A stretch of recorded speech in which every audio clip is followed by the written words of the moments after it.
Hi అండి, first time నా channel చూస్తున్నట్లయితే సబ్స్క్రైబ్ చేసుకోండి. ఈరోజు నేను శారీకి ఇలా లేస్ వస్తుంది కదా, దాంతో లాంగ్ ఫ్రాక్ ఎలా కుట్టుకోవాలో చూపించబోతున్నాను. ఇది ఏదైనా హల్దీ ఫంక్షన్కి అలా చాలా బాగుంటుంది. ఒకసారి ట్రై చేయండి. వీడియో అనేది పూర్తిగా చూడండి, ఫుల్ ఇన్ఫర్మేషన్ వస్తుంది. నేను యోక్ పార్ట్ కోసం 16.5 ఇంచెస్ లెంత్ పెట్టుకున్నాను. ఇది వచ్చి కాటన్ క్లాత్ అండి. Yoke part work cotton cloth వేసి మిగతా దానికి సిల్క్ ఫ్యాబ్రిక్ వేశాను. ఇది వచ్చి 1 మీటర్ తీసుకున్నాను. నెక్ వచ్చి 2.5, షోల్డర్ వచ్చి 3 ఇంచెస్, కిందికి ఆర్మ్ హోల్ వచ్చి 6.5 ఇంచెస్ తీసుకున్నాను. ఇక్కడ పైన ఎంత పెట్టామో shoulder and arm whole, neck same అంతే 5.5 ఇంచెస్ కింద కూడా మార్కింగ్ చేసుకుంటున్నాను. ఎందుకంటే సేమ్ ఒకటేలాగా రావాలి, క్రాస్ పోకూడదు అన్నట్టుగా. తర్వాత ఇక్కడ మనము 2.3 అంటే ఇది మళ్ళీ మనం క్యాన్వాస్ కట్ చేస్తాము, కాకపోతే ఓర్క అలా మార్క్ చేస్తున్నాను. ఇక్కడ మనం ఆర్మ్ హోల్కి క్రాస్ తీసుకుంటాం కదా, దానికోసం ఇలా లైన్ డ్రా చేసేసుకున్నాను. ఇప్పుడు చెస్ట్ వచ్చి మనకు 19 ఇంచెస్ ఉందండి వాళ్ళకి. దాన్ని డివైడెడ్ బై 2 చేయాలి. అంటే మనం ఆది డ్రెస్ ఉంటుంది కదా, దాని ప్రకారం పెట్టుకున్నాను. సో దాన్ని డివైడెడ్ బై 2 చేసుకోవాలి కదా, 9.5 వచ్చింది. దాని దగ్గర ఒక మార్కింగ్ చేసుకుంటున్నాను. ఇప్పుడు వెస్ట్ పార్ట్ మెజర్ చేసుకుందాం. వెస్ట్ పార్ట్ వచ్చి వాళ్ళకి 18.5 ఇంచెస్ ఉంది. దాన్ని డివైడెడ్ బై 2 అంటే 9.2 వస్తుంది. దాన్ని ఆ రెండింటిని పైన కింద మార్కింగ్ కలిసేలాగా మార్క్ చేసుకొని, అండ్ 1.5 ఇంచెస్ వచ్చి మన ఖర్చు కోసం. అక్కడ 1 ఇంచ్ ఏంటంటే నడుము దగ్గర ఇలా క్రాస్గా మార్కింగ్ చేసుకోవాలి మనం ఖర్చు పక్కన నుంచి. అండ్ మిడిల్ పార్ట్లో మార్కింగ్ చేస్తాం కదా, దానికి కలిసేలాగా క్రాస్గా ఒక లైన్ గీసుకోవడం వల్ల సైడ్లు అనేవి పైకి కిందికి రాకుండా కరెక్ట్గా వస్తాయి. ఇప్పుడు ఆర్మ్ హోల్ స్కేల్తో ఈ విధంగా లైన్ డ్రా చేసుకుంటే నడుము దగ్గర పైకి కిందికి రాకుండా ఉంటాయి. ఆర్మ్ హోల్ స్కేల్తో ఆర్మ్ హోల్ రౌండ్ని తీసేసుకోవాలి. తర్వాత ఆ పార్ట్ని కట్ చేసేసుకుంటే సరిపోతుంది. ఇప్పుడు ఆర్మ్ హోల్, నెక్ అనేది మనం క్యాన్వాస్ వేస్తాం కాబట్టి మళ్ళీ కట్ చేసేసుకోవాలి. షోల్డర్ దగ్గర ఇలా మార్కింగ్ చేసుకోవడం వల్ల ఏమవుతుందంటే మనము కుట్టేటప్పుడు మనకి ఈజీ అవుతుంది. అండ్ ఇలా డాట్స్ కూడా కంపల్సరీ పెట్టుకోండి, మీకు కుట్టేటప్పుడు చాలా యూస్ఫుల్గా ఉంటుంది. ఈ తర్వాత మనము ఇప్పుడు హ్యాండ్స్ కట్ చేసుకుంటున్నాం. హ్యాండ్ లెంత్ వచ్చి 12 ఇంచెస్, కిందికి 3.5 ఇంచెస్ అండ్ లూజ్ వచ్చి 9 ఇంచెస్. దానికి 1.2 ఇంచెస్ ఎక్స్ట్రా తీసుకుంటున్నాను. అక్కడ క్లాత్ లేదని ఎక్స్ట్రా క్లాత్ ఇలా వేసుకొని హ్యాండ్స్ షేప్ తీసుకొని పక్కన పెట్టుకున్నాను. ఆ వీడియో అనేది మిస్ అయింది, సో అందుకని మీకు మామూలుగా చెప్పేస్తున్నాను. హ్యాండ్స్ కటింగ్ అనేది కూడా ఛానల్లో ఉంది, ఒకసారి చెక్ చేయండి. లైనింగ్ వచ్చి 3 మీటర్స్ తీసుకున్నాను. మనకు లెంత్ వచ్చి 41 ఇంచెస్ కావాలి. దాన్ని ఇలా అంటే ఈ విధంగా వీడియోలో చూపించిన విధంగా పెట్టుకుంటే మనకు 34 ఇంచెస్ వస్తుంది. కానీ మనకు కావాల్సింది 41 ఇంచెస్, అంటే మినిమం ఒక 40 ఇంచెస్ అన్నా కావాలి. సో అందుకని ఈ విధంగా ఫ్యాబ్రిక్ని ఫోల్డ్ చేయండి. 40 ఇంచెస్ ఈ వీడియోలో చూపించిన విధంగా ఫోల్డ్ చేసి, ఇక్కడ ఏంటంటే 3 పార్ట్లు వస్తాయి. ఒకటి ఫ్రంట్కి, ఒకటి బ్యాక్కి, ఇంకొకటి ఏంటంటే ఆఫ్ చేసి ఫ్రంట్కి బ్యాక్కి జాయింట్ వేసి మనం డ్రెస్ కుట్టేటప్పుడు ఫ్రిల్ పెట్టేస్తే సరిపోతుంది. కొందరు మామూలుగా పావడా మనం కట్ చేస్తాం కదా, సేమ్ అదే విధంగా కూడా కట్ చేస్తారు. అలా అయినా చేసుకోవచ్చు. ఈ పార్ట్ని అయిపోయింది. మనం ఇప్పుడు ఫ్రంట్ పార్ట్, బ్యాక్ పార్ట్ తీసుకొని తర్వాత మిగిలినంతా మనము కింది పార్ట్కి ఫ్రిల్ పెట్టడానికి యూజ్ చేసుకుందాం. ఇప్పుడు హ్యాండ్స్ కట్ చేసేసుకోవాలి. ఇక్కడ లేస్ అనేది శారీకే జాయింట్ అయిపోయింది, అది తీసి మళ్ళీ వేయడానికి కుదరదు. సో అందుకని నేను దీనికి ఏం చేశానంటే ఉన్న కాడికి పెట్టేసి మిగతాది ఇక్కడ సైడ్లు కదా అన్నట్టు దానికి డాట్ వేయచ్చు కదా ఖర్చు కోసం అన్నట్టు వదిలేసాను. ఇది వచ్చి ఫ్రంట్ పార్ట్ ఇలా తీసుకున్నాను. అండ్ పైన ఆ లేస్ వచ్చింది కదా, అది ఫ్రంట్ యొక్క మిడిల్ పార్ట్లో వేస్తాను. ఈ వీడియో అనేది పూర్తిగా చూడండి, అప్పుడే మీకు అర్థమవుతుంది. అండ్ కటింగ్ కూడా చాలా సింపుల్గా, స్టిచ్చింగ్ కూడా. కింద సైడు ఓపెన్ లేదు కదా, దీనికి అది సపరేట్గా ఓపెన్ చేసేసుకోవాలి. లైనింగ్ పీస్ కన్నా ఒరిజినల్ పీస్ కొంచెం ఎక్స్ట్రా తీసుకోవాలి. ఇదేంటంటే ఇందాక చెప్పాను కదా, ఫ్రంట్ యొక్క మిడిల్ పార్ట్లో ఈ లేస్ అనేది వేస్తాను, అప్పుడే లుక్ అనేది బాగుంటుంది అని. సో దానికోసం ఇది. అండ్ మిగిలిన శారీ అంతా వచ్చేసి మనం కింద బాటమ్ పార్ట్కి తీసుకోవాలి. ఫ్రంట్కి ఆఫ్, బ్యాక్ ఆఫ్. ఇది లేస్ ఎంతవరకు ఉందో అంతవరకే తీసుకోండి, మళ్ళీ ప్లెయిన్గా కూడా బాగలేదు, అందుకని ప్లెయిన్ పార్ట్ వరకు పక్కన పెట్టేశాను. తీసేసుకొని ఇప్పుడు కటింగ్ అయిపోయింది. ఇప్పుడు మనం ఇందాక ఫ్రంట్ లేస్ వేస్తామన్నాం కదా, దానికి ఏం చేయాలంటే మన దగ్గర అంటే ఇక్కడ పీసులాగా వస్తుంది, అది రాకుండా ఉండడానికి కడ్డీతో కాల్చేది, అది కూడా మీకు చూపిస్తాను. ఇప్పుడు మనం క్యాన్వాస్ కట్ చేసుకోవాలి. 2.3 ఇంచెస్ లెంత్ పెట్టుకున్నాను. నెక్ ఇందాక చెప్పాను కదా స్టార్టింగ్లోనే 2.3 పెట్టుకున్నాను. అండ్ కిందికి ఫ్రంట్ వచ్చి 6 ఇంచెస్ పెట్టుకున్నాను. ఫ్రంట్ పార్ట్కి 6 ఇంచెస్ అంటే ఇక్కడ 3 ఇంచెస్ పెట్టుకున్నాను, కొంచెం వెడల్పు ఎక్కువగా వస్తుందని. 2.75 ఇంచెస్ పెట్టుకొని దాన్ని ఇలా మార్క్ చేసుకొని రౌండ్ షేపే పెట్టేసుకుంటున్నాను. అండ్ క్యాన్వాస్కి ఎక్స్ట్రాగా మనం బక్రం పీస్కి ఒక 1 ఇంచ్ పెట్టుకోవాలి కదా, దానికోసం ఇలా మార్క్ చేస్తున్నాను. ఆ పార్ట్ని అనేది ఇప్పుడు కట్ చేసేసుకోవాలి.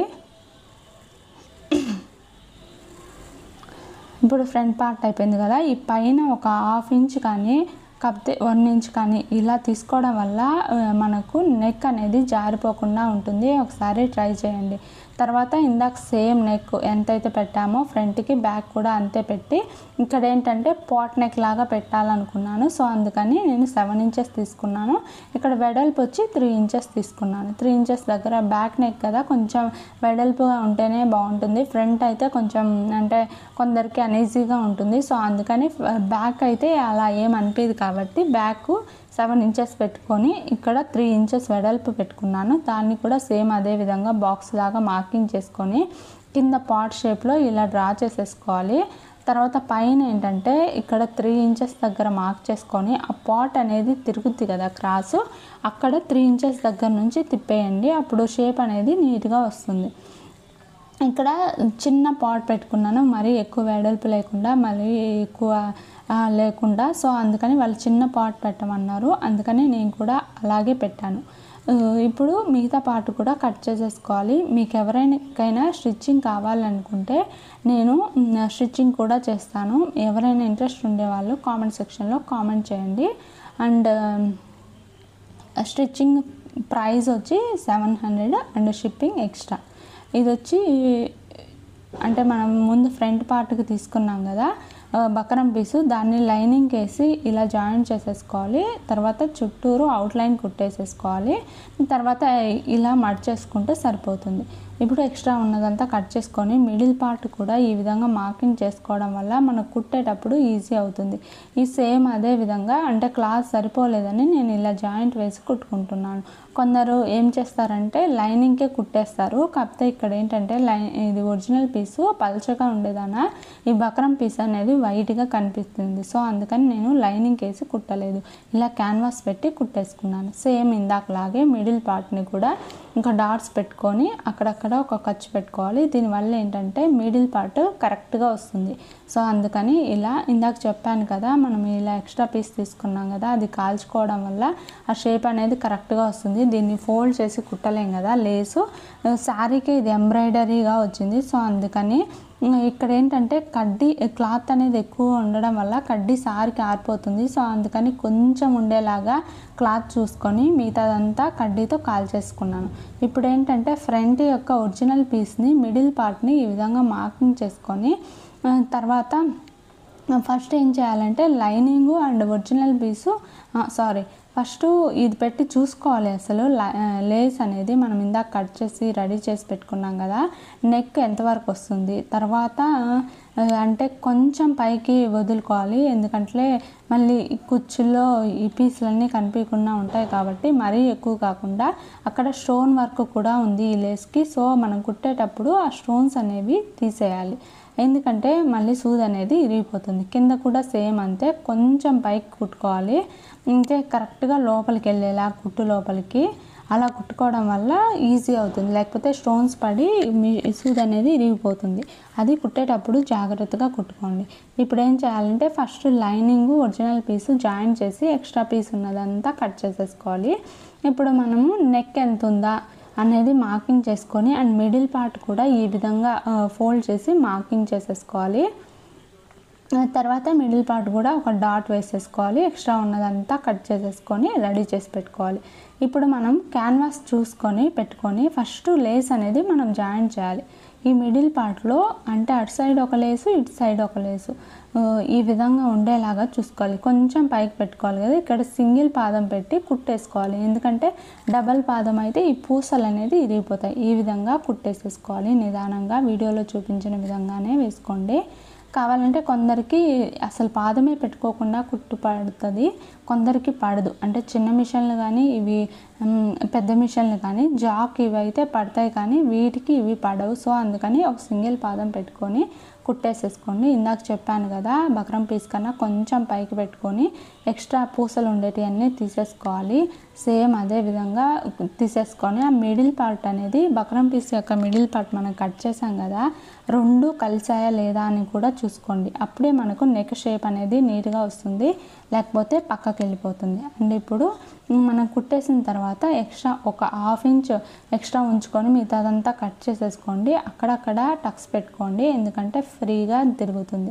తర్వాత ఇలా ఫోల్డ్ చేసి దానిపైన ఒక కుట్టైనా వేసుకోవచ్చు, లేకపోతే ఐరన్ చేస్తే ఇంకా నీట్గా ఉంటుంది. ఆ దారం అనేది ఏం కనిపించకుండా ఒకసారి ట్రై చేయండి, బాగా వస్తుంది.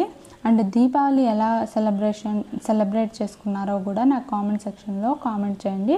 అండ్ వీడియో ఎలా ఉందో కూడా చెప్పండి. 4 ఇంచెస్ ఇందాక మనం డాట్ వేయడానికి 4 ఇంచెస్ దగ్గర మార్కింగ్ చేసేసుకోవాలి. ఇది షోల్డర్ మిడిల్ పార్ట్లో మార్కింగ్ చేసేసుకోవాలి. సేమ్ అదే విధంగా బ్యాక్ పార్ట్ను కూడా కుట్టేసుకోవాలి. మనము ఇక్కడ మధ్యలో థ్రెడ్స్ కూడా రెడీ చేసి పెట్టుకోవాలి. నేనంటే రెడీమేడ్ థ్రెడ్స్ వల్ల రెడీ చేయలేదు, నార్మల్గా వేసేస్తాను. షోల్డర్ జాయింట్కి ఇలా క్యాన్వాస్ని అటు ఇటు పెట్టి అంటే ఇక్కడ ఖర్చు కనిపించకుండా ఉంటుంది అన్నట్టు ఆ విధంగా చేశాను.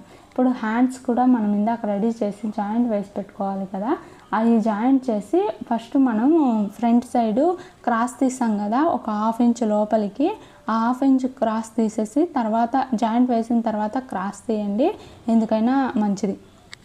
అంటే ఒకవేళ ఎక్కువ తక్కువ ఉంటే ఈ క్రాస్లో వెళ్ళిపోతుంది, అంటే క్రాస్ తీసేటప్పుడు. ఫ్రంట్ అని ఇది ఒక మార్కింగ్ చేసేసుకొని ఇప్పుడు మనం ఒరిజినల్ పీస్ని అంటే ఇలా వేస్తే ఏమవుతుందంటే ఆ పైపింగ్ వేసింది లోపలికి వెళ్తుంది.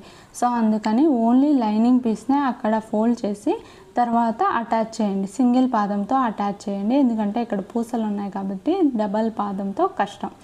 తర్వాత ఎక్స్ట్రా ఉన్నదంతా కట్ చేసేసుకోండి. సేమ్ 2 హ్యాండ్స్ అదే విధంగా రెడీ చేసి పెట్టుకొని ఇందాక మనము front part back part ready చేసి పెట్టుకున్నాం కదా, దానికి ఇప్పుడు మనం జాయింట్ చేయాలి. ఇది ఫ్రంట్ ఫ్రంట్ క్రాస్ తీసాం కదా, ఆ పార్ట్ వచ్చేలాగా చూసుకొని హ్యాండ్ అనేది జాయింటింగ్ అయిపోయింది. ఇప్పుడు మనం కింద పార్ట్ యోక్ పార్ట్ యొక్క లైనింగ్ అండ్ ఒరిజినల్ పీసు మనం జాయింట్ చేసేసుకోవాలి. ఫస్ట్ యోక్ పార్ట్ యొక్క లైనింగ్ని కింద ఫోల్డింగ్ చేసి ఒక కుట్టేసేసుకోవాలి. తర్వాత ఇక్కడ మనము నడుము ఎంత ఉందో 1.5 ఇంచెస్, మనకు 18.5 ఇంచెస్ కదా నడుము, అంతవరకు కొలిచి పెట్టేసుకొని మిగతాది ఖర్చు కోసం అంటే అక్కడ నుంచి మనం ఫ్రిల్ పెట్టడం స్టార్ట్ చేయాలి. ఇది ఇంపార్టెంట్, ఎందుకంటే ఫ్రిల్ ముందు నుంచే పెట్టడం వల్ల కుచ్చుగా వస్తుంది. తర్వాత పెట్టేసిన తర్వాత ఒరిజినల్ లైనింగ్ ఇక్కడ మనము హ్యాండ్ యొక్క లూజ్ వచ్చి 6 ఇంచెస్ ఇందాక మార్కింగ్ చేసుకున్నాక కుట్టేసేసుకోండి. ఫైనల్గా అయితే ఇలా వచ్చింది. తర్వాత ఐరన్ చేసి పెట్టాను, చాలా బాగుంది. Thank you for watching.